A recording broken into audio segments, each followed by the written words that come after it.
if you are unemployed, you've got little hope the Chancellor's got anything to offer you on Wednesday. No. He doesn't acknowledge the fact that you're there. No, absolutely. He may be joining you soon as well. He could be adding 1 to the unemployed total. But it plays into this idea that, 1, he's clueless, and 2, he doesn't care.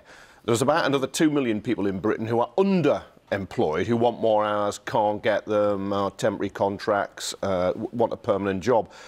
And he's got no real confidence around him. Lots of his enemies are going after him because of Brexit. Michael Gove would love his job, and he's given them a gift-wrapped present. Right. He just looks incompetent. He doesn't care. Ivory Tower Toryism. Right, Tom, he does seem universally unpopular for the Hammond. I've got to say, we've always got on fine with him. He comes on here, he seems a very nice bloke.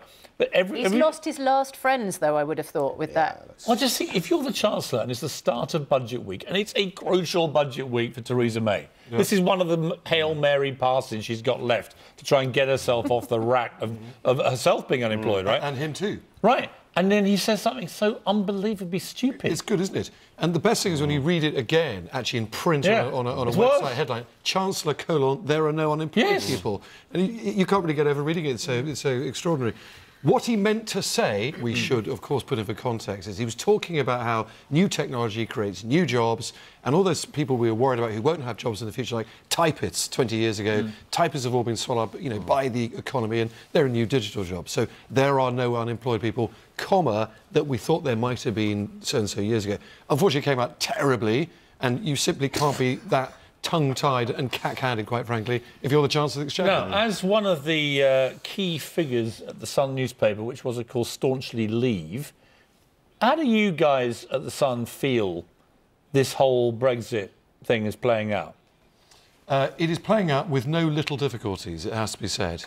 I think people who back Brexit, and the honest ones who back Brexit, would have said all along it was going to be rough to begin with, possibly in the medium term. This isn't the Nike tick. So we start here, we go down a bit, and then if it all comes good in the end, it comes up. Do you think that your readers actually knew the reality of what Brexit meant? I mean, just to be fair-minded about it, do you think they all really realised the enormity of what they were doing when they voted? Or do you think, rather like Nike, they thought that we would just do it? Well, this is a funny thing during the Leave campaign. We did just do it. We did do it, yeah. But apparently we haven't just been able to do it. I mean, that's the problem, isn't it? It isn't just a tick. During the Leave campaign, there were some people saying, listen, folks, it's going to get bad for a bit, but don't worry, the promised land is going to be there at the end of it. And during the Leave campaign, there were other people saying, don't worry, it's all going to be sunshine and roses. What has happened, I think, is basically not everyone has been told everything. And it was the same thing on the Remain side. The referendum campaign of last year was the single most disastrous, appalling con on the British people from everybody. And there wasn't really a clean and honest debate. And actually, it's all playing out now. Now we are finally having Kevin, that is true. I mean, the Remain camp, led by George Osborne, telling us the entire world was about to end, we'd all go to war and we'd have no money. That was all apocalyptic nonsense too. So there were lies all over the place on this.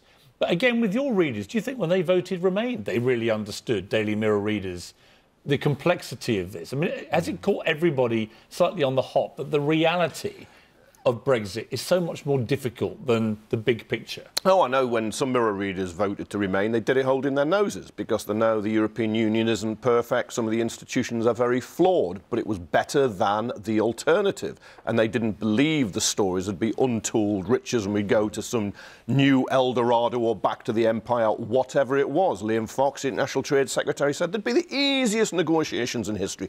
No, they're not. And they deliberately covered up the fact that we would have liabilities. They're in law. You're going to have to pay something to leave because we've committed to paying that money. Argument about how much, I think that's fair enough. We want to try and pay as little as possible. But that bill today is probably Theresa May with the backing of it looks like Johnson the and renegades in the cabinet are behind